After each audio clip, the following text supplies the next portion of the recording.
kemuliaan-Mu bagi Tuhan.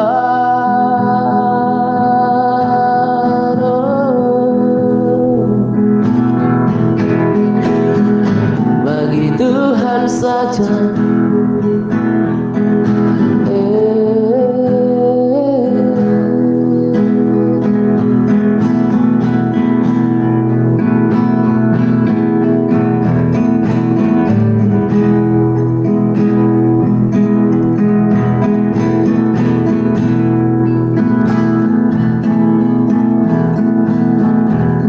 Oh yes, Lord Jesus.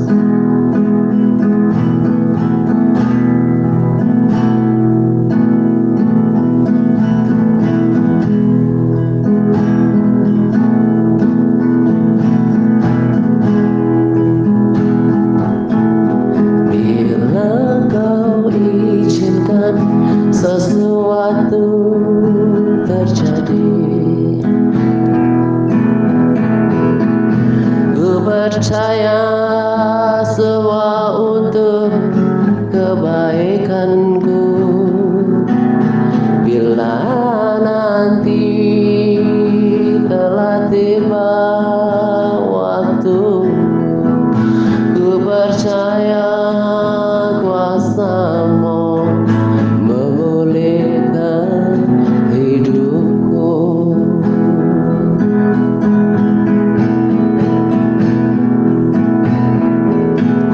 Bila Kau izinkan sesuatu terjadi, ku percaya semua untuk kebaikanku. Bila nanti telah tiba waktu-Mu, ku percaya kuasa-Mu memulihkan segalanya.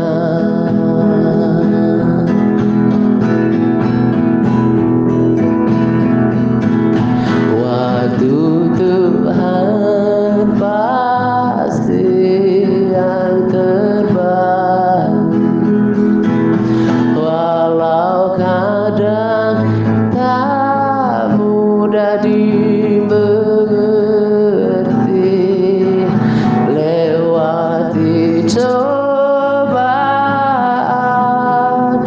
ku tetap percaya waktu Tuhan pasti yang terbaik.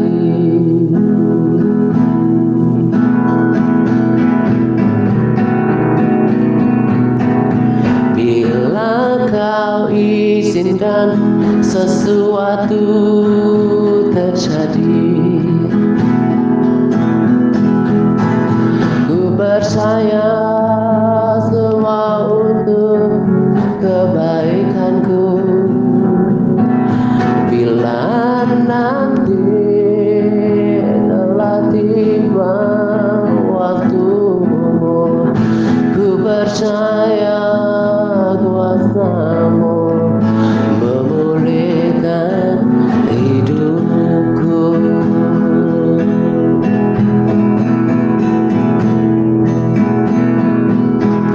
Waktu Tuhan pasti yang terbaik. Yes Lord. Walau kadang tak mudah dimengerti. Lewati cobaan, ku tetap percaya waktu Tuhan pasti yang terbaik. Waktu Tuhan pasti yang terbaik, walau kadang tak mudah dimengerti. Lewati coba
Shalom semuanya. Salam damai sejahtera untuk kita sekalian. Pada kesempatan ini saya mau berbagi sharing dan juga pada bagian akhir nanti saya sampaikan tentang tuntunan pemuritan TRC. Pada bagian pertama saya mau sampaikan apa yang saya dapatkan dari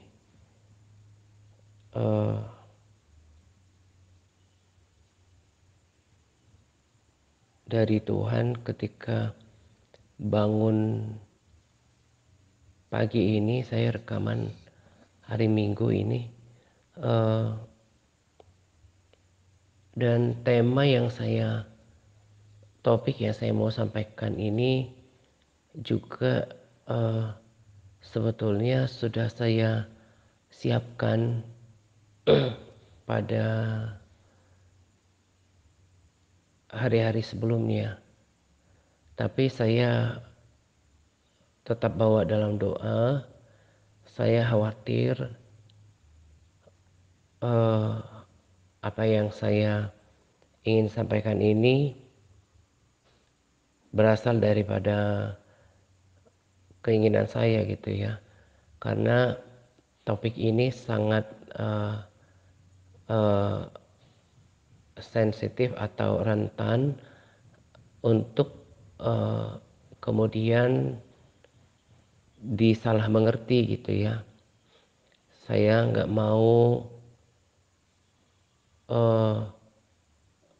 menyampaikan firman untuk kepentingan saya sendiri, untuk membela diri saya, dan saya juga khawatir firman Tuhan yang disampaikan kalau datang dari keinginan sendiri, maka selain tidak menjadi berkat,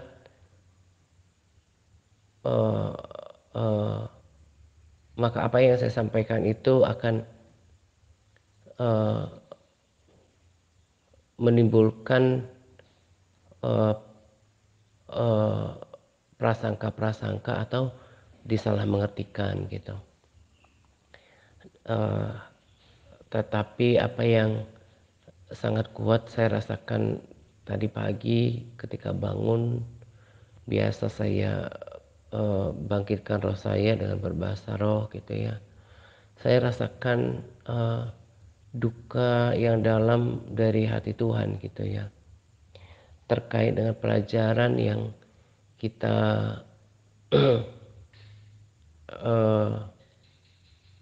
pelajaran untuk kita yang terjadi di komunitas ini gitu. Nah sebetulnya perkara ini sudah selesai gitu ya di antara kita, dan saya nggak pengen ungkit ini dan mau terus berjalan memandang ke depan gitu. Tetapi saya nggak mau abaikan apa yang Tuhan taruh di dalam hati saya gitu. Sebab sebab perkara ini bukan soal urusan sahabat yang bersangkutan yang sudah tidak ada lagi bersama dengan saya, bukan soal urusan sahabat tersebut dengan saya. Dan puji Tuhan kemarin kita sudah sama-sama tahu bagaimana Roh Kudus bekerja untuk menginsyafkan sahabat yang kita kasih itu tentang kesalahan itu gitu ya. Tapi ternyata ini bukan soal perkara yang melibatkan pribadi saya dengan sahabat tersebut gitu. Ini menyangkut tentang hati Tuhan gitu. Saya ada air konfirmasi dari semua ini. Jadi ketika ketika Miriam memberontak gitu ya, Nanti baca selengkapnya di Bilangan 12 ayat 1 sampai 3 gitu. Judul daripada perikop ini pun sebetulnya gak enak gitu ya. Tapi harus ditulis menjadi pelajaran untuk setiap generasi. Judulnya adalah Pemberontakan Miriam dan Harun. Dan celah yang pernah dilakukan oleh Miriam dan Harun itu tertulis kekal dalam kitab dalam Alkitab atau kitab firman Tuhan gitu ya. Yang saya percaya bukan cuma ada di dunia tapi ada di surga. Ada di dunia itu karena diilhamkan Roh Kudus gitu. Dan tercatat tentang perbuatan tercela dari seorang Miriam dan juga Harun. Di Bilangan 12 ayat 1. Miriam serta Harun mengatai Musa berkenaan dengan perempuan Kus yang diambilnya, sebab memang ia telah mengambil seorang perempuan Kus gitu. Nah, Miriam ini dan Harun mengatai Musa. Nah, saya langsung ke ayat 4-nya. Lalu berfirmanlah Tuhan dengan tiba-tiba kepada Musa, Harun dan Miriam. Keluarlah kamu bertiga ke kemah pertemuan. Maka keluarlah mereka bertiga. Jadi secara fisik yang ada di situ adalah 3 orang. Musa, Harun dan Miriam. Orang melihatnya hanya 3. Tetapi ada Tuhan yang tidak terlihat yang kemudian tiba-tiba datang yang menyaksikan perbuatan itu gitu ya. Dan bukan cuma perbuatan itu tapi menyaksikan segala hal. Sebab Tuhan mengawasi semuanya dari zaman ke zaman, dari ribuan tahun yang lalu gitu ya. Dari Alfa dan Omega. Ayat 5, lalu turunlah Tuhan dalam tiang awan dan berdiri depan kemah itu. Lalu manggil Harun dan Miriam. Maka tampillah mereka berdua. Lalu berfirmanlah ia, dengarkanlah firmanku ini. Jika di antara kamu ada seorang nabi, maka aku, Tuhan menyatakan diriku kepadanya dalam penglihatan. Aku berbicara dengan dia dalam mimpi. Bukan demikian dengan hambaku Musa, seorang yang setia dalam segenap rumahku. Berhadap-hadapan aku berbicara dengan dia, terus terang dan bukan dengan teka-teki. Dan ia memandang rupa Tuhan. Mengapakah kamu tidak takut mengatai hambaku Musa? Jadi mereka yang kedua kali menegaskan, mereka, Tuhan lihat mereka mengatai Musa gitu. Sebab itu bangkitlah murka Tuhan terhadap mereka, lalu pergilah ia. Dan ketika awan telah naik dari atas kemah, maka tampaklah Miriam kena kusta, putih seperti salju. Ketika Harun berpaling kepada Miriam, maka dilihatnya bahwa ia kena kusta. Seperti yang tadi saya katakan, celakalah aku kalau mempergunakan firman Tuhan untuk kepentingan diriku sendiri. Sebab pertanggungjawabannya itu akan berat. Lalu apa yang saya bagikan juga tidak akan pernah menjadi berkat. Saya bagikan ini betul-betul ingin menanamkan pondasi kekristenan di antara kita gitu ya. Dan ini karena sangat dalam saya rasakan duka Tuhan di hati saya tadi pagi gitu. Bahwa ini saya harus sampaikan dengan penuh kasih yang saya bisa lakukan. Tadi saya katakan bahwa saya tidak pergunakan ini untuk kepentingan saya, apalagi membela diri saya. Tapi pertama menegakkan pondasi kekristenan dan juga terlebih pagi hari ini mau menyampaikan duka Tuhan yang saya rasakan di hati gitu ya. Jadi sangat memprihatinkan ketika persoalan yang kemarin hanya dianggap dipandang sebagai kesedihan atau duka karena seseorang sahabat yang udah dekat dengan kita kemudian seolah terpisah dari grup gitu ya. Itu hanya duka selanjutnya. Tapi persoalan utamanya sebenarnya bukan di situ. Nah, kalau hanya memandang dan melihat bahwa oh nanti saya sudah nggak bersama-sama lagi dengan sahabat ini karena tidak bersama kita di dalam grup gitu ya.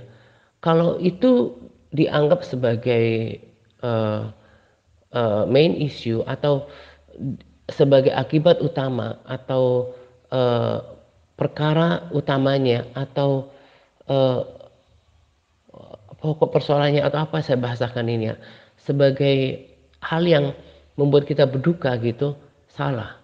Saya pun merasakan ada kesedihan kalau tidak bersama dengan salah seorang di antara uh, sahabat gitu ya. Kalau akhirnya sudah bertahun-tahun bersama akhirnya terpisah, itu bukan isu yang paling utama. Yang paling uh, yang paling duka yang paling dalam adalah hati Tuhan yang menangis dengan menyaksikan diri kita gitu. Sudah berkali-kali saya katakan saya bukan pemimpin rohani yang sempurna, tapi uh, pemberontakan itu betul-betul uh, merupakan kesalahan yang fatal di hadapan Tuhan.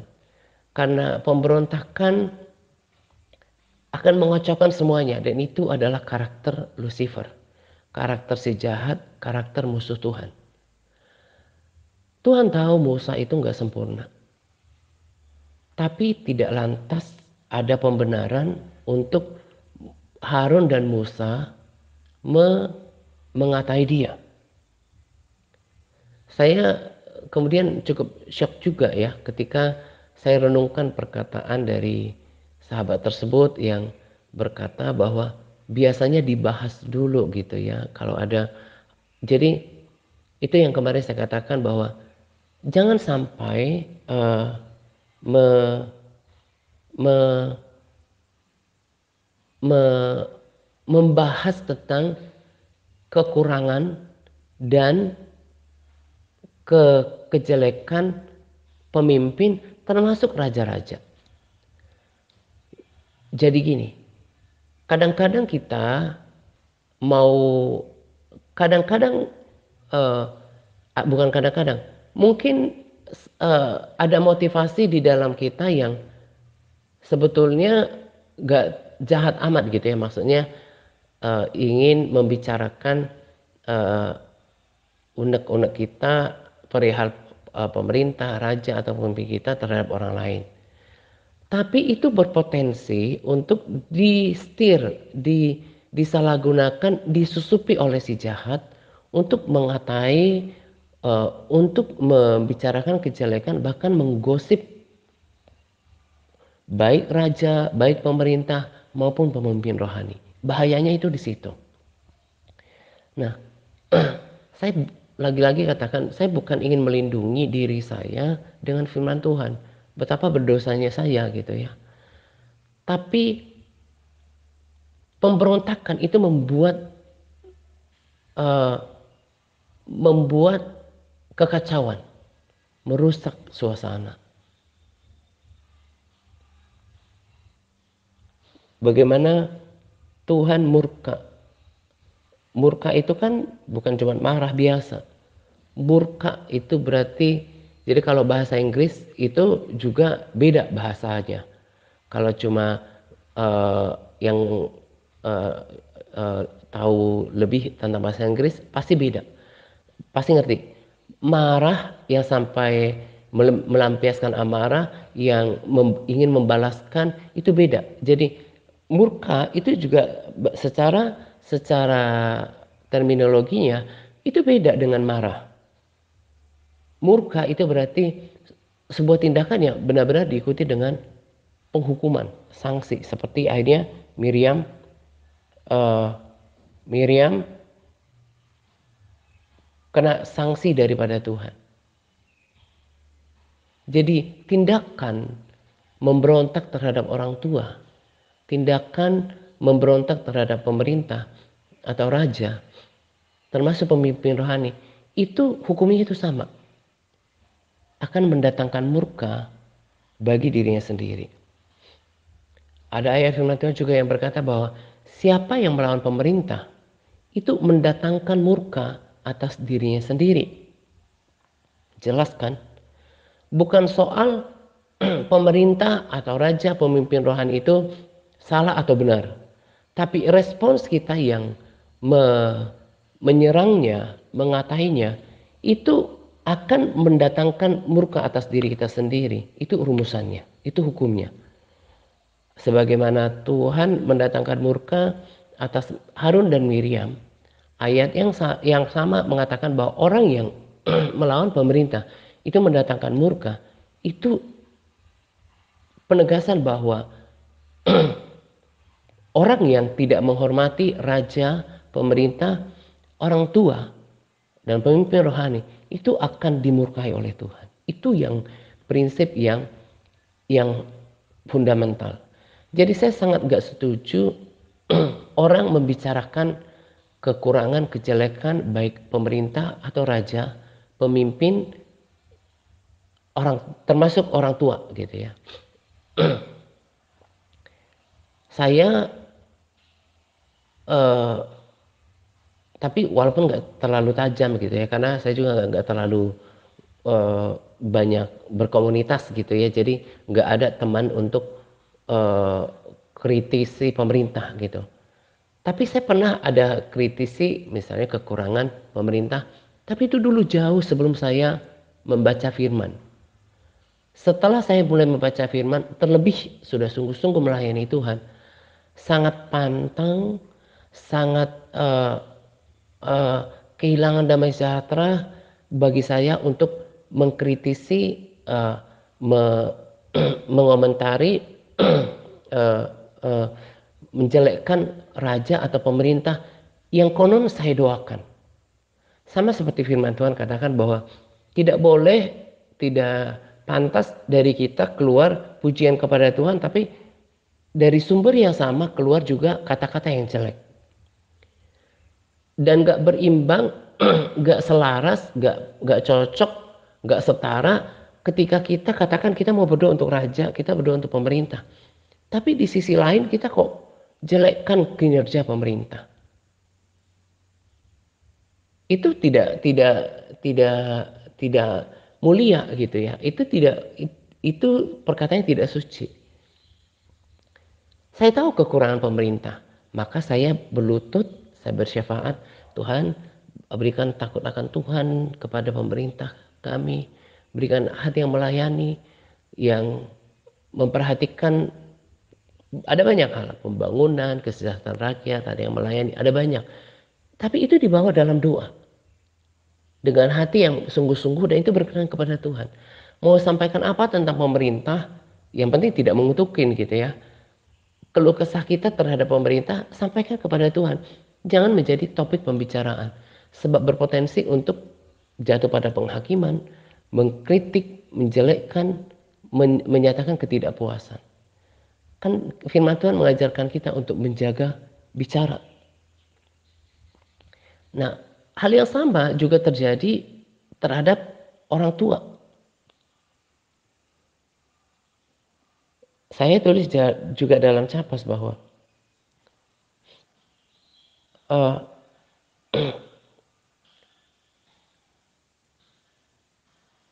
hormatilah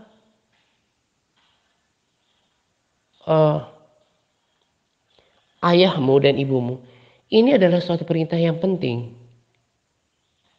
Seperti yang nyata dari janji itu.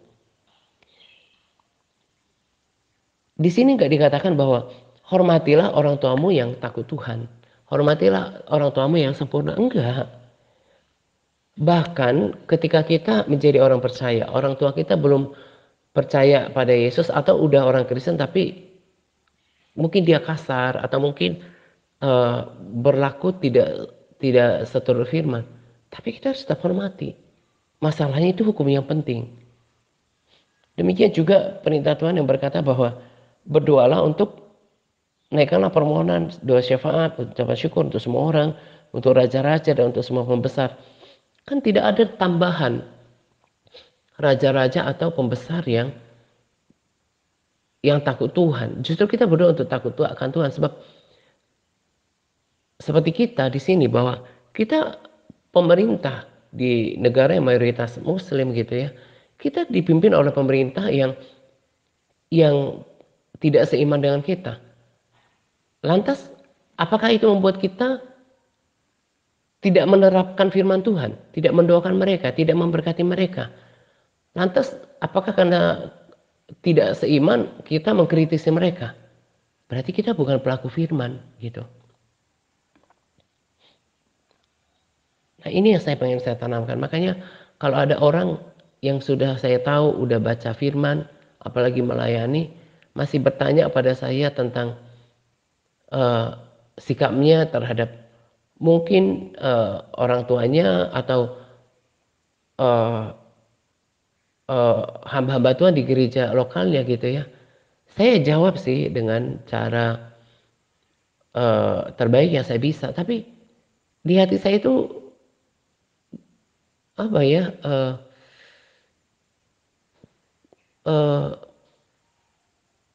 Bukan kecewa, tapi tepatnya itu bingung gitu. Kok udah baca firman, kok udah melayani, tapi kok yang ini masih ditanya ya? Berarti masih ada yang belum beres dari hatinya gitu. Belum mengerti firman Tuhan dengan benar, masih dikuasai dengan emosinya. Nah, apa yang saya rasakan di tadi pagi adalah dukanya Tuhan gitu ya. Apalagi kalau seorang yang lagi-lagi saya katakan ini udah selesai dan puji Tuhan udah uh, insyafkan sahabat yang kita kasih itu dengan kesalahan itu, tapi maksud saya adalah bahwa ada yang perlu saya sampaikan bahwa bagaimana coba mulai melihat sebuah perkara bukan dari kacamata sendiri yang berkata bahwa oh ini kita kehilangan teman dari grup gitu ya. Jangan cuma melihat itu hal yang remeh-temeh gitu ya. Tapi bagaimana Tuhan melihat kita, sebagaimana Tuhan melihat uh, kenyataan Harun dan Miriam memberontak kepada Musa dan Tuhan murka gitu. Coba mulai melihat dari sisi hatinya Tuhan.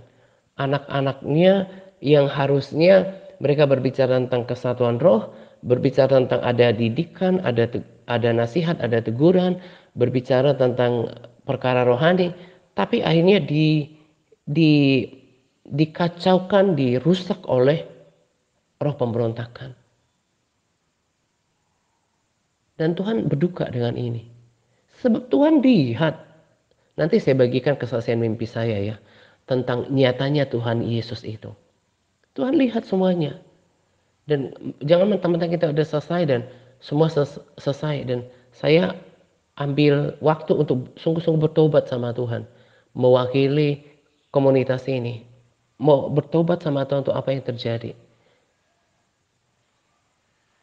Juga minta ampun untuk diri saya, kelemahan saya, juga atas pemberontakan yang terjadi. Saya katakan ini supaya kita tidak mengulangi lagi. Apalagi kita udah tahu firman Tuhan, udah melayani di gereja lokal. Tapi belum melihat ini sebuah hukum Tuhan yang penting. Jangan lakukan pemberontakan baik terhadap raja, pemerintah, orang tua, itu perintah yang penting. Juga pemimpin rohani. Sebab akan mendatangkan murka bagi diri kita sendiri. Itu sudah hukum Tuhan yang pasti.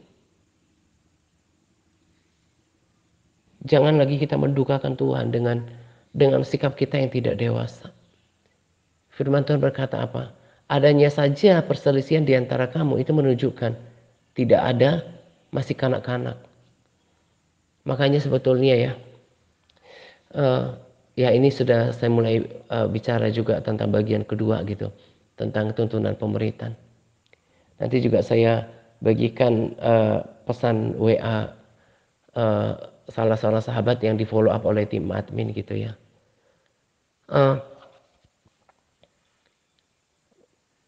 Kadang-kadang bukan kadang-kadang, tepatnya itu pada kenyataannya bahwa orang yang baca firman Tuhan itu tidak menjamin dia hidupnya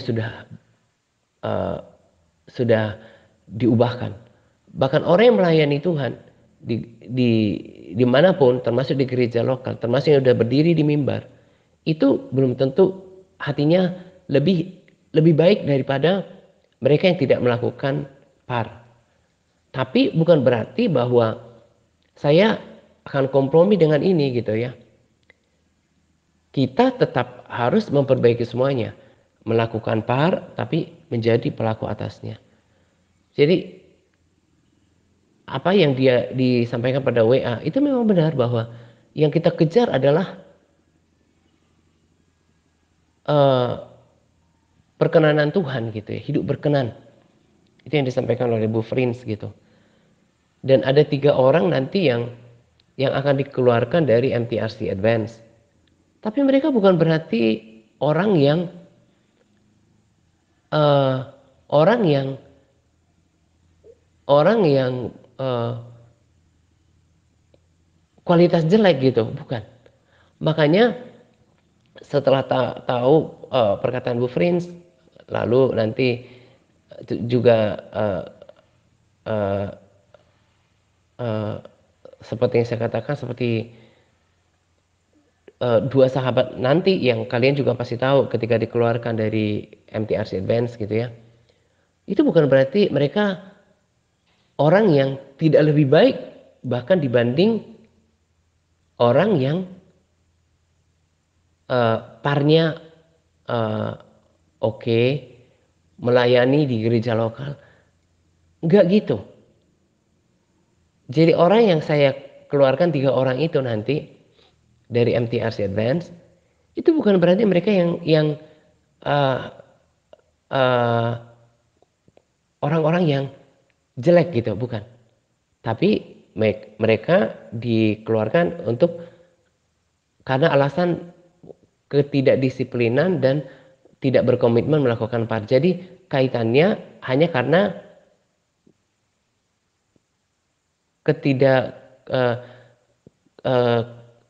karena tidak berkomitmen untuk melakukan tuntunan pemerintahan saja. Tapi mereka sekuler bukan berarti mereka kualitasnya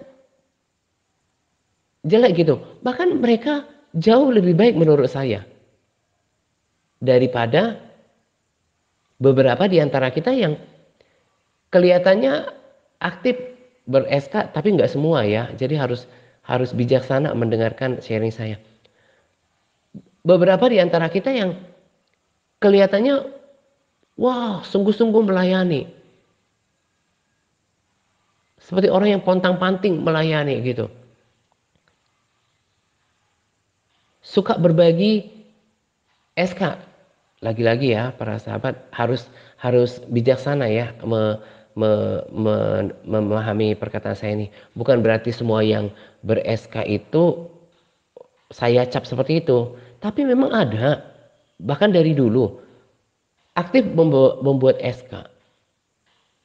Par juga komitmen. Taat juga iya. Melayani di gereja lokal ya. Tapi bukan berarti lantas dia lebih baik daripada contohnya ketiga orang ini. Saya malah berpikir, setiap sahabat yang di dalam pelayanan ini, yang bahkan tidak ber-SK itu bukan berarti dia itu nggak ngerti apa-apa. Atau mungkin dia nggak ada yang dibagikan. Saya malah berpikir mereka menjaga lidah. Mereka menjaga perkataan mereka. Menjaga diri mereka. Supaya nggak jatuh dalam dosa perkataan.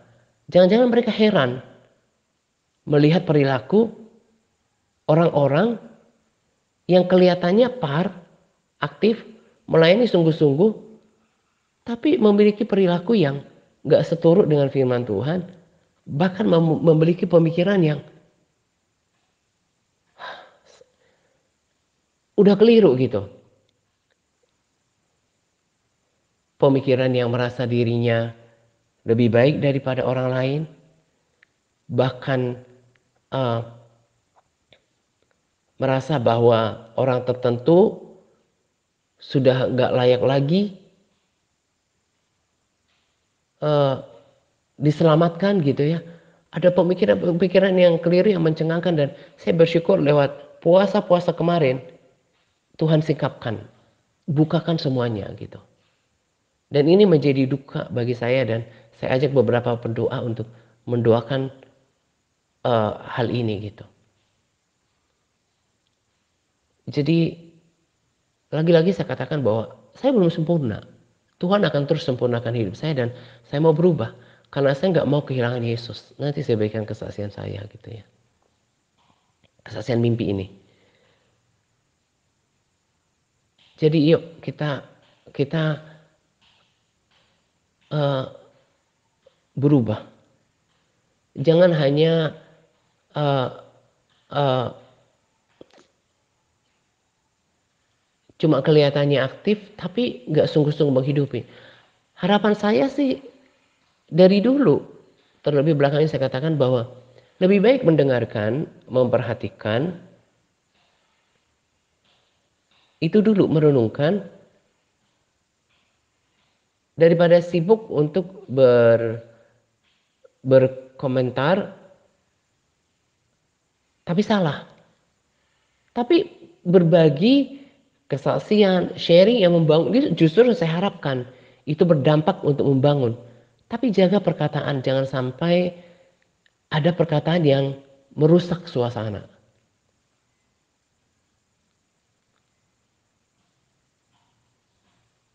Orang yang sudah ngerti hatinya Tuhan, udah memiliki tingkat hikmat yang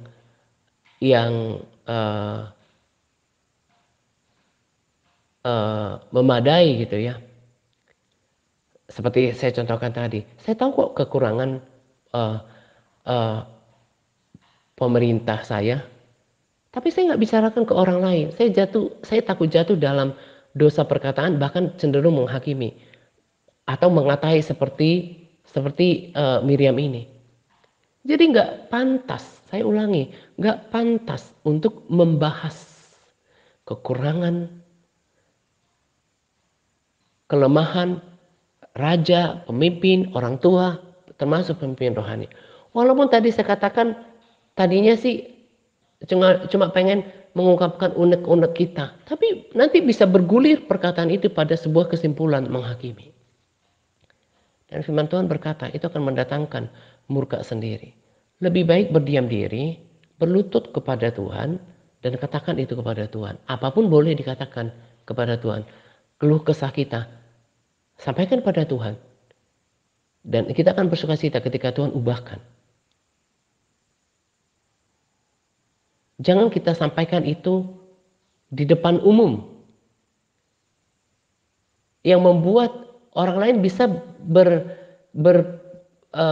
pikiran yang tidak baik terhadap pemimpin itu, bahkan cenderung mengungkapkan kelemahannya, kekurangan pemerintah, raja, orang tua, termasuk pemimpin rohani kita di depan mata orang. Makanya saya bilang perlu kebijaksanaan tingkat tinggi, perlu hikmat yang dalam. Jadi makanya ketahuan sebetulnya dari perkataan apa yang ditulis itu menjadi penjelasan, pemberitahuan, dan konfirmasi buat saya tentang hikmat setiap kita. Semua itu tidak tersembunyi. Yuk kita renungkan ini. Dukanya Tuhan ketika Tuhan komunitas ini ada karena kekuatan Tuhan. Betapa Tuhan berduka ketika lihat kita anak-anaknya itu atmosfernya terusak karena pemberontakan. Kalau saya ada kekurangan, tadi saya katakan, berlutut dan doakan sama Tuhan. Tanpa membahas. Hati-hati jatuh kepada dosa perkataan. Lidah ini berbahaya kalau nggak dikontrol. Sekalipun lewat tulisan. Ini saya katakan kepada kita. yang udah baca firman, apalagi untuk melayani. Mungkin karena saya sungguh-sungguh melayani kali ya, jadi uh, punya harapan yang besar untuk kita sama-sama uh, berubah gitu ya. Saya sudah katakan pada para sahabat, segala sesuatu diuji, termasuk penglihatan, pesan Tuhan, termasuk mimpi. Nah, termasuk juga mimpi saya ini. Tapi uh, ini pesan keduanya gitu ya, pesan keduanya dari mimpi. Tapi saya percaya uh, uh, pesan utama yang saya nggak perlu ragukan dari mimpi saya adalah uh, penghiburan terhadap saya. Jadi selain mimpi tentang pengangkatan, rasanya ini yang kedua atau ketiga kali. Yang jelas bukan yang pertama kali saya bermimpi tentang Yesus gitu ya. Itu saya dapatkan penghiburan yang luar biasa pada hari ini hari Minggu. Uh, Sabtu pagi ya, Sabtu pagi. Jadi saya sudah kehilangan papa saya itu kurang lebih 18 tahun, jalan 19 tahun. Kalau mama saya itu 12 tahun. Tapi saya sering memimpikan mereka seperti sangat nyata gitu ya, seperti di alam nyata. Padahal saya kan udah bilang juga, saya tipikal orang yang tidak gampang mengingat mimpi. Tapi ada mimpi yang sangat membekas dan saya seperti lihat itu di alam nyata, termasuk memimpikan Yesus kedua atau ketiga kali pada hari Sabtu pagi gitu. Jadi saya mimpi singkat, sangat singkat mimpinya tapi jelas gitu. Ada rombongan tentara-tentara yang membunuh anak-anak kecil, mengejar anak kecil, membunuh mereka gitu. Lalu tentara-tentara ini juga mengejar-ngejar yang lain. Lalu saya dalam mimpi ini udah bersama dengan Yesus. Kami pergi ke sebuah tempat seperti uh, uh, sekretariat atau camp gitu ya. Di sana ada belasan pendeta. Mereka ada yang baju safari, ada yang pakai jas yang rapi gitu. Tapi dalam mimpi itu saya tiba-tiba ngerti kalau mereka itu adalah pendeta-pendeta yang senior, bukan pendeta sembarangan gitu ya. Kami mendatangi mereka dan Yesus memperkenalkan saya kepada mereka. Tapi saya tahu mereka tidak suka, bahkan cenderung membenci saya. Nah, ketika Yesus memperkenalkan saya kepada mereka dalam mimpi itu, mereka mereka menghormati Yesus, bukan menghormati, tepatnya menyegani Yesus. Akhirnya mereka mau berjabat tangan dengan saya. Tapi ketika Yesus, ini mimpi loh. Jadi saya nggak mau menerjemahkan ini macam-macam. Bagi saya ini hanya penghiburan gitu ya. Penghiburan sekalian menegaskan bahwa Jesus itu betul-betul pribadi yang real gitu ya. Yesus itu adalah pribadi yang real. He is so real. Jadi, tapi ketika Tuhan kemudian ngobrol kepada yang lain, akhirnya tadinya pendeta-pendeta yang mengulurkan tangannya ke saya itu gak jadi. Mereka akhirnya gak jadi menyalami saya gitu ya. Dalam waktu nggak lama ngobrol dengan belasan pendeta ini dalam mimpi ya. Lalu kan kami dengan kesadaran bahwa tentara-tentara itu sedang mengejar-ngejar yang lain. Lalu aku dan Yesus dalam mimpi itu tahu bahwa tentara-tentara itu mau mengejar yang lain. Mereka membawa perlengkapan senjata yang lengkap dan juga bom gitu. Lalu kami berjalan, kami pergi untuk menghindar bom itu, gitu ya.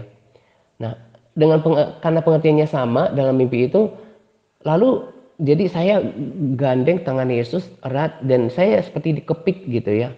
Dalam mimpi itu Yesus lebih tinggi gitu, lebih tinggi. Dan saya tahu itu Yesus gitu.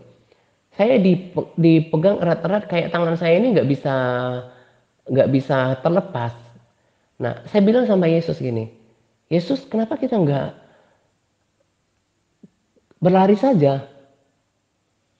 Lalu Yesus menenangkan saya dan berkata, tidak apa-apa, tidak apa-apa. Jadi seperti menenangkan, tapi kami jalan cepat. Ada hal yang lucu dalam mimpi itu, karena takutnya saya biar kita lebih cepat gitu ya. Saya berusaha untuk menarik Yesus gitu. Jadi dengan tangan yang ditenteng begitu, dikepit gitu, saya berusaha untuk menarik Yesus supaya kita lari aja gitu. Jadi hal yang konyol, yang lucu gitu, Yesusnya ini berat gitu, berat dan nggak bisa saya tarik gitu. Setelah beberapa mungkin 3-4 kilometer pengertian saya gitu ya dalam mimpi itu, kami pergi ke daerah Tanah Lapang.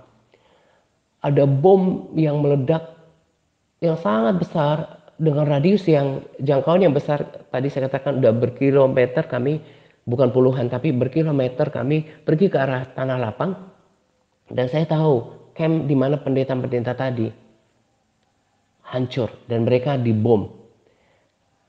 Oh ya, ketika kami bertemu dengan pendeta itu dalam mimpi, Yesus marahnya kepada mereka apa? Karena mereka tidak sungguh-sungguh melayani Dia.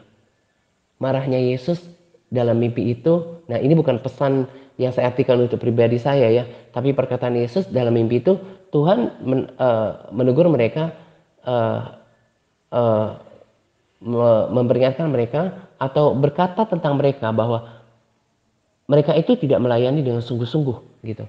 Nah, tadi apa yang saya katakan bahwa mungkin karena saya ini uh, ketika melayani itu uh, sangat sungguh-sungguh ya, sangat mengharapkan banyak hal gitu ya, mengharapkan ada yang perubahan, adanya respons yang positif gitu. Makanya saya itu ketika menuntun itu sungguh-sungguh. Jadi dalam kelemahan saya itu uh, uh, uh, apa ya,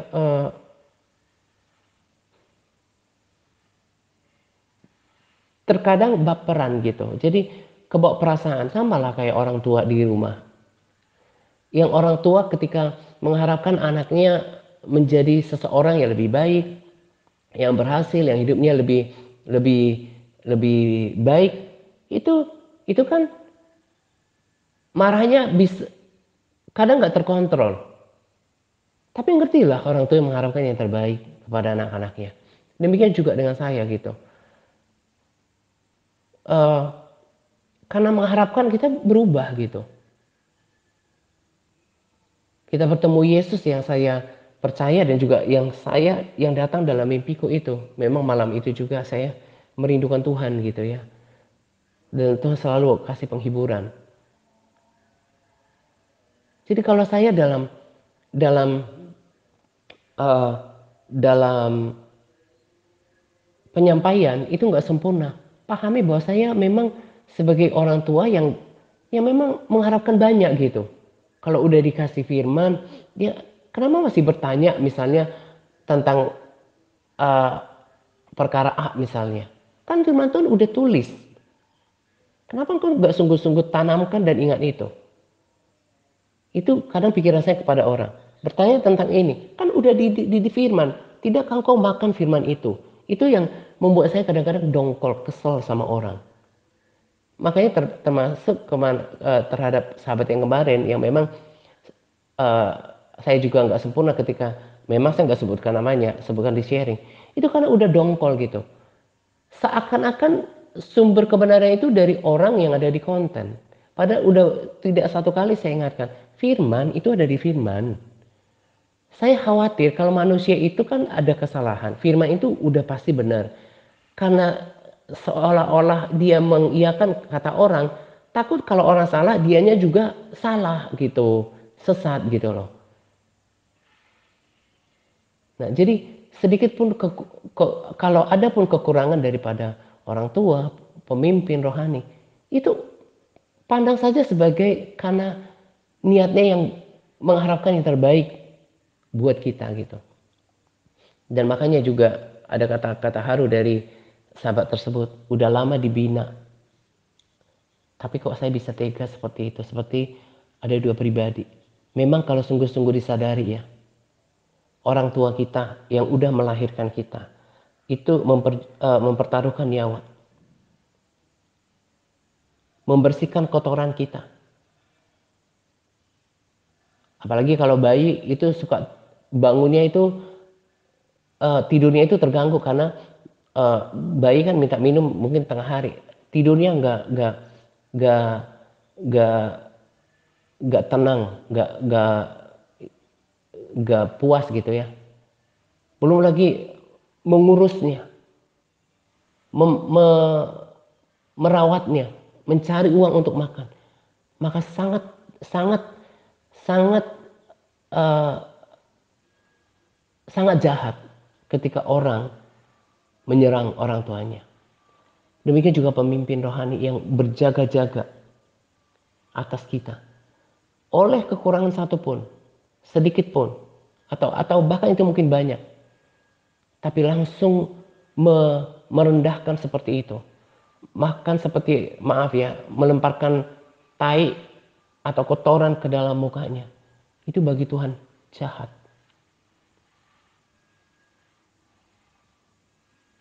Kalau saya ngomong pengorbanan, gak etis, sebab saya berkorban pelayanan ini karena saya berkorban kepada Tuhan yang sudah berkorban kepada saya. Tadi pagi saya katakan pada Tuhan, Tuhan betapa susahnya ya mengikuti Engkau ya, terutama menjaga kekudusan hidup, kekudusan hati gitu ya. Saya masih katakan pada Tuhan, saya kecewa dengan beberapa orang yang saya layani gitu. Tapi belum selesai kata-kata itu terucap dari mulut saya tiba-tiba tersadar. Kalau ngomongin soal kecewa, Tuhan punya lebih banyak alasan untuk kecewa pada diri saya. Maka saya katakan, Roh Kudus, hanya Engkau yang memampukan saya untuk gak kecewa. Sudah berkorban untuk memberikan waktu, pikiran, tenaga untuk melayani, mendoakan semua. Tadi saya katakan saya lakukan untuk Tuhan gitu ya. Tapi kan tetap juga secara langsung malah, ya secara tidak langsung atau langsung saya berkorban untuk orang-orang saya layani. Maka tidak pantas untuk menyerang orang-orang yang sudah berkorban untuk kita. Apa kata Paulus? Hormatilah orang-orang seperti dia, orang yang diutus. Saya lupa namanya siapa yang diutus, entah itu Timotius gitu ya. Tapi rasanya bukan Timotius. Atau juga termasuk Timotius, katakan hormati orang-orang berjerih payah seperti itu.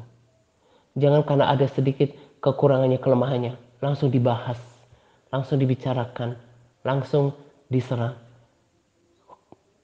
Uh, uh, uh, Keberatannya saya adalah bukan soal saya itu merasa dizolimi, bukan. Tapi waspada murka Tuhan. Makanya bisa katakan orang-orang yang saya keluarkan di nanti itu bukan mereka lebih buruk. Jangan-jangan mereka lebih baik. Karena mereka bisa cakap menjaga hati mereka. Menjaga hidup mereka berkenan. Termasuk SK Bu Frins yang saya bagikan. Bukan SK ya. Respons terhadap follow up tim admin. Dan mereka pun saya keluarkan dari MPRC Advance itu karena tidak komitmen pemerintah. Tapi karena saya anggap mereka berubah dan mereka juga bukan berarti lebih jelek daripada yang tinggal di sini. Maka tadinya kan saya ngomong sama tim admin, kalau enggak nanti karena saya juga nggak mau kehilangan mereka dan mereka saya tahu udah berubah. Masa gara-gara mereka tidak komitmen Alpar lalu begitu saja yang bertahun-tahun lepas dari semua grup. Tadinya saya punya ide mau buatkan sahabat pas, grup sahabat pas ya. Tapi kalau cuma isinya berapa orang, nanti cuma banyakin grup gitu ya.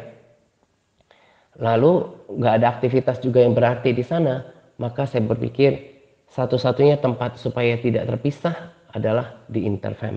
Itu bagi mereka yang masih mau tetap bersama, ada ikatan emosi dengan orang-orang TRC. Jadi tetap di Interfam gitu ya. Tapi yang namanya grup pemuritan MTRC Advance, Big Intermed dan juga Elparnya termasuk grup-grup inti nggak bisa.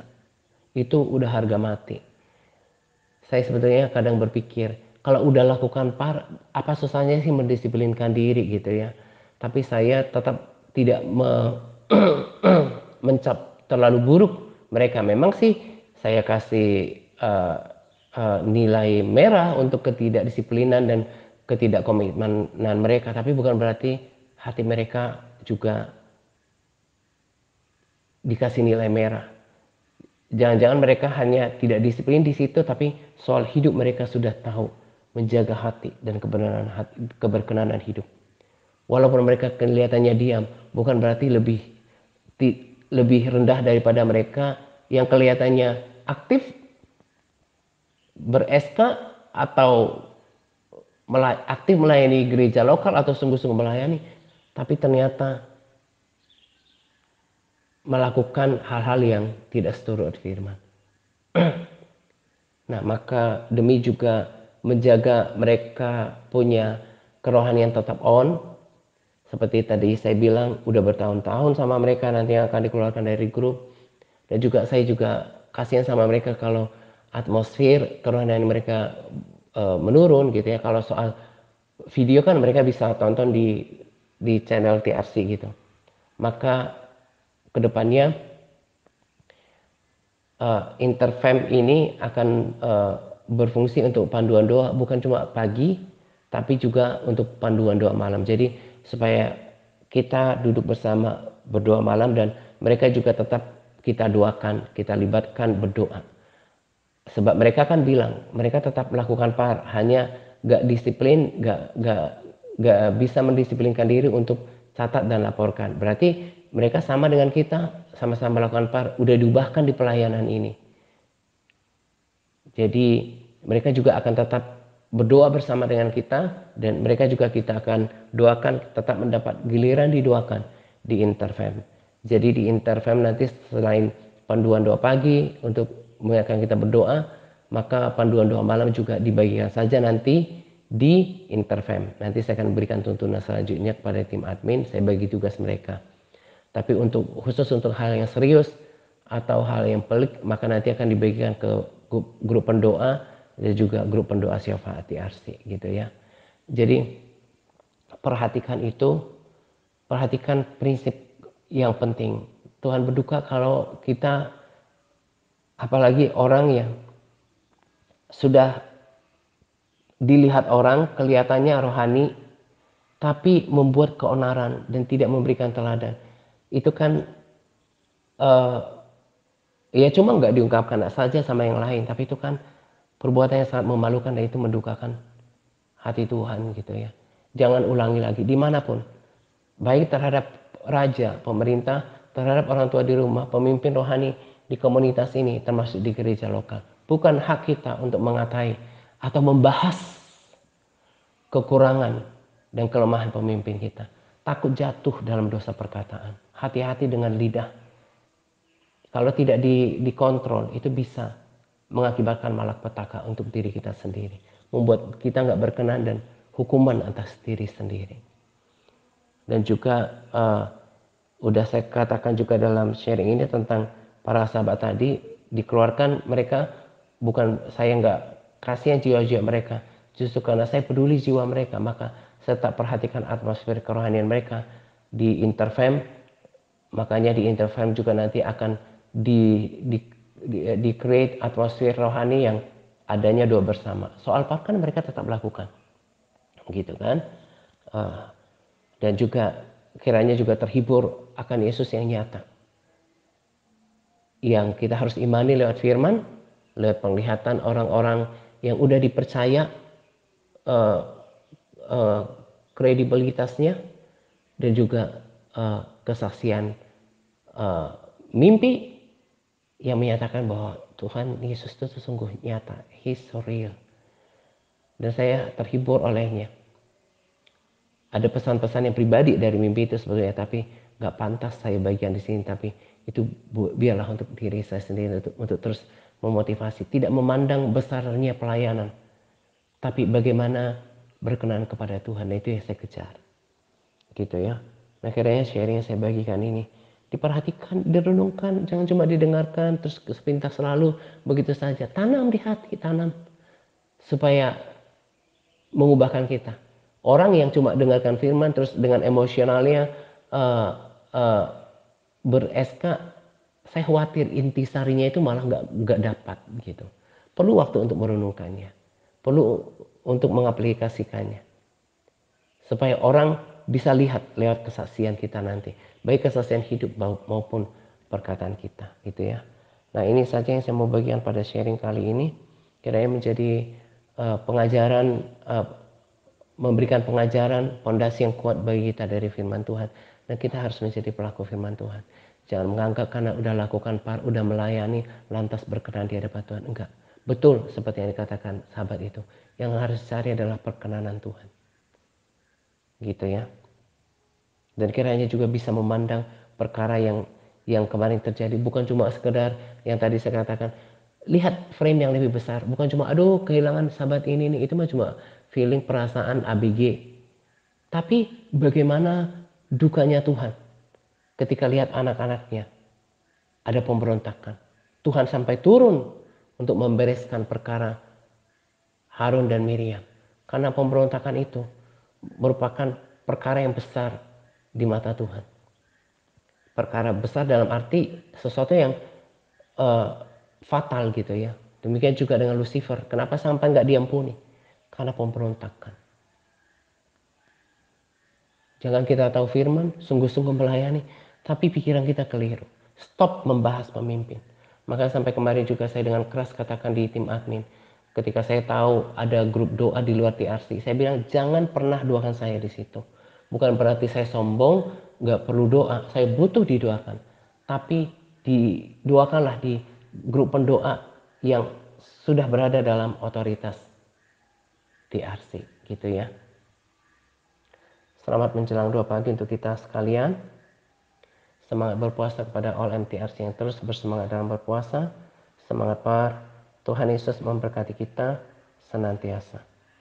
Amin. Aduh Tuhan pasti yang terbaik, walau kadang tak mudah lewati cobaan,